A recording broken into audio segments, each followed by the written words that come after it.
안녕하세요. 새롭게 출시된 통합 메신저 조인을 함께 사용해 보게 될 김태경입니다.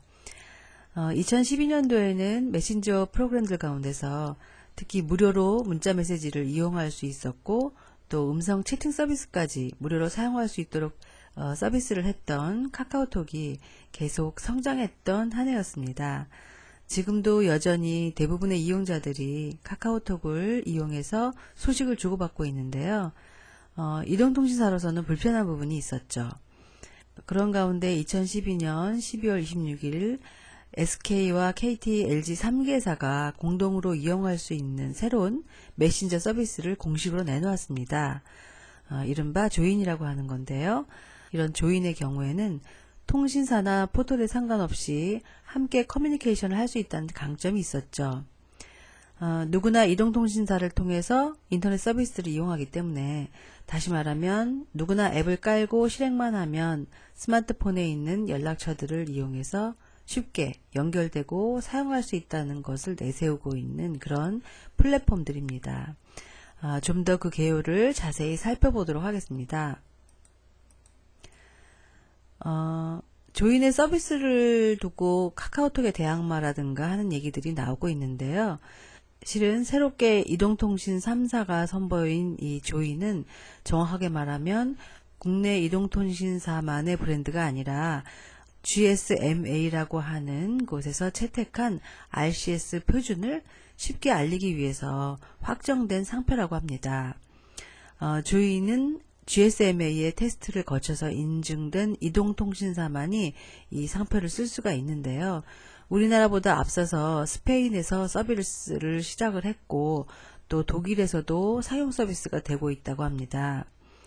RCS의 표준은 한마디로 IP 기반의 차세대 문자 서비스로 볼 수가 있습니다.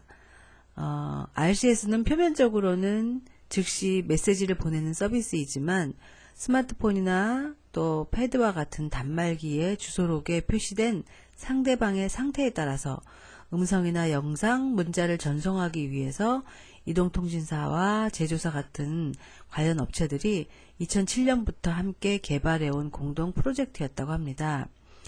어쨌든 현재 조인을 사용해보면 카톡이나 라인 같은 인스턴트 메시지 서비스가 갖고 있는 주된 기능들과 별로 차이가 없어 보이는데요. 왜냐하면 조인이 지향했던 이런 기능을 이런 서비스들이 먼저 실행을 했고 또 사업화했기 때문이죠. 인스턴트 메시지 기능에서 출발해서 다른 여러 기능들을 확장하면서 성공적으로 자리 잡아온 것들이라고 하겠습니다. 그런데 이동통신사 입장에서는 RCS의 도입이 지금까지 갖고 있던 이동통신에 대한 경험들을 유지하면서 데이터 중심의 통신 구조로 바꾸는 것이 지향점이라고 합니다. 어디서나 기능을 쓰는데 문제가 없도록 통신 시스템이나 여러 운영체제에서 호환성과 안전성을 확보하기 위해서 표준을 정한 것이고요. 그래서 그 표준이 중요한 가치를 진다고 보겠습니다. 문자를 대체하는 기본적인 서비스가 되도록 진행 중이고요. 지금은 앱 형태로 내려받아서 써야 되지만 곧 스마트폰에 탑재가 된다고 그래요. 그래서 사용해보면 휴대폰 문자하고 또 함께 연동이 되기 때문에요.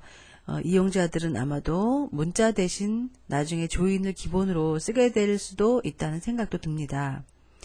이용 방식이나 요금제에 따라서 조인의 기능을 선택할 수 있으리라고 생각이 되고요.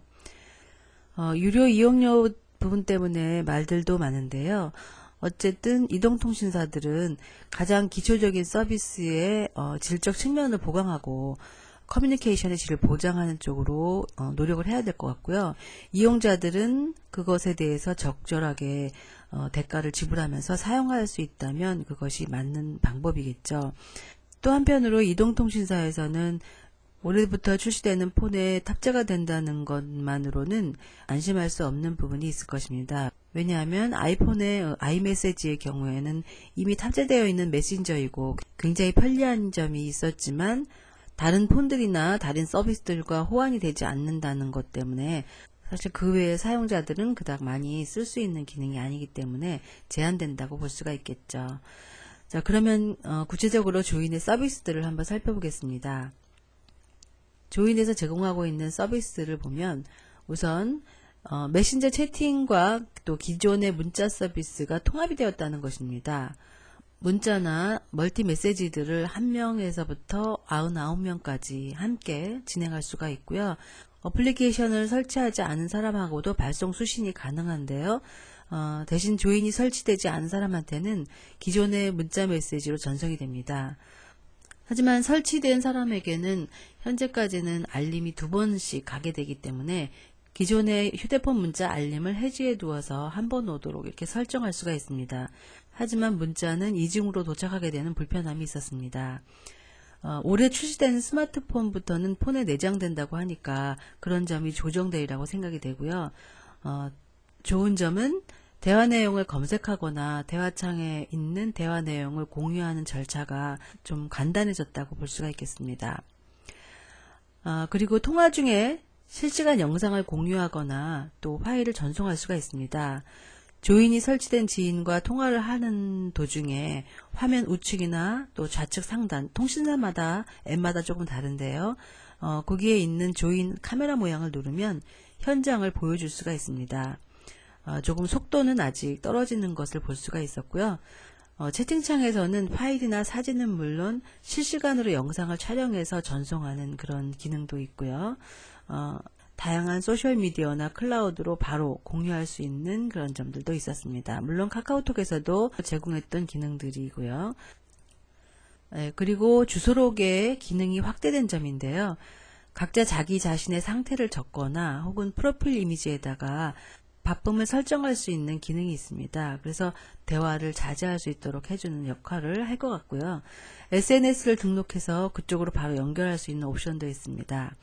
연락처 목록에 보면 조인을 설치한 사람과 아닌 사람을 색으로 표시해 주기도 하고요.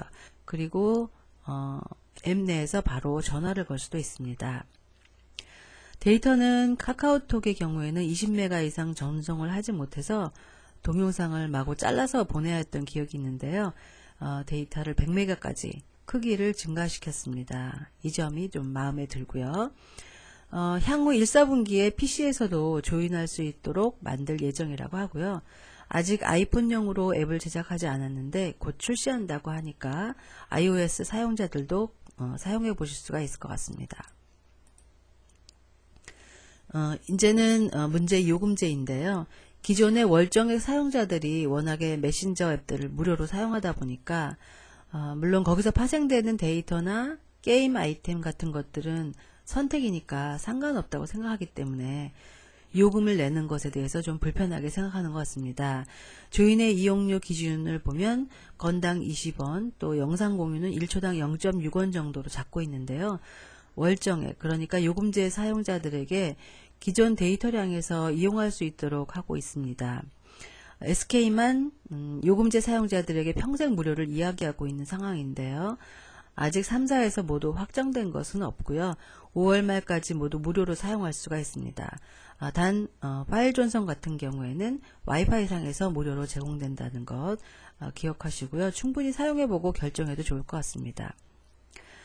그 밖에 이제 이슈가 되는 장단점 부분들에 대해서는 같이 사용을 해보고 강의 마지막에 다시 정리해 보도록 하겠습니다.